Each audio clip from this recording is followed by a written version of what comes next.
Hey y'all, so I told you I'd do a video for you today explaining my turn of events down the Wegmans aisle, 11A. Okay, so as we're walking down the aisle, you know, my husband had a seizure. He flipped head over heels, and as his heels flew over, he smacked the only other person in the aisle, which was this really tiny lady, boom, right in her backside. She flew forward a bit, he landed, and then she looks at me and goes, "Oh, I'm sorry." First of all, she didn't do anything, so well, you don't have to be sorry.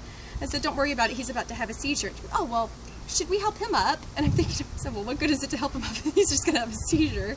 He's just gonna fall back down again. But I didn't say that. I just told her, no, I'm actually gonna call 911. So I take my phone, flip it.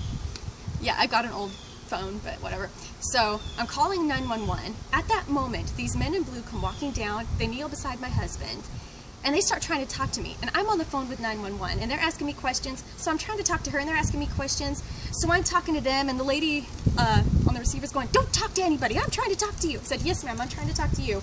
So I'm answering questions, and they're asking me, you know, if he had any alcohol, did he have any drugs? And I'm saying, no, that he hasn't had any drugs. And she's telling me, "Be quiet. Don't talk to them. You need to talk to me." So I'm like, "Yes, I'm talking to you." So these guys on the ground start talking to me again, and I'm just going, "Shh, 911. And finally, one of the guys gets up and goes, "Give me the phone." I'm like, "I'm not giving you my phone. I'm on the phone with 911. He's like, "Give me the phone." I'm like, "No, I'm not talking to you. I'm talking to 911. And the lady's telling me, "Okay, help's on the way. It's going to be here soon." So I look at them. I hang up. I said, "Help is going to be here soon." And they look at me and they go, "We are the help. We're the paramedics."